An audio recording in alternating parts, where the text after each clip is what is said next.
On peut voir derrière moi que c'est un véritable succès. Il y a énormément de monde partout dans les allées au niveau des offres d'emploi, donc on est très très contents.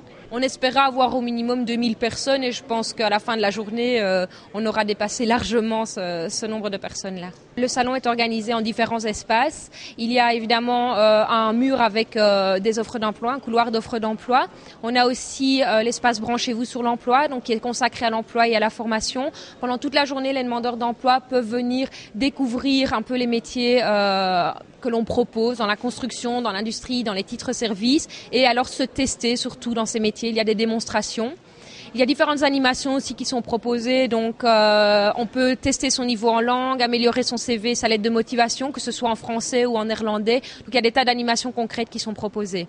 Alors il y a aussi l'espace entreprise, donc où il y a 33 employeurs qui recrutent et qui reçoivent les demandeurs d'emploi toute la journée. Et enfin on a 6 conférences qui sont prévues tout au long de la journée. C'est la deuxième édition de la semaine de l'emploi, mais l'année dernière au niveau de Charleroi, ce n'était pas sous cette formule-là. Donc il y avait une action mais ciblée uniquement sur les métiers de l'industrie. C'était un speed meeting, donc les employeurs rencontraient sur rendez-vous des demandeurs d'emploi et ça se passait à Gosselies. Donc c'était pas du tout la même échelle non plus puisque c'était un secteur qui était ciblé. Ici c'est intéressant de répondre à la demande du plus grand nombre. Ici c'est un salon qui est généraliste, c'est-à-dire que voilà, on peut trouver des formations ou de l'emploi dans différents domaines et on a tout de même voulu garder ce focus sur les métiers de la construction, de l'industrie et de titres-services parce que ce sont des métiers que l'on recherche beaucoup sur la région. Même si actuellement c'est la crise au niveau de l'industrie, il y a toujours des employeurs qui sont là pour recruter et surtout c'est l'occasion de se former pour retrouver de l'emploi quand la crise sera terminée et que l'emploi reviendra.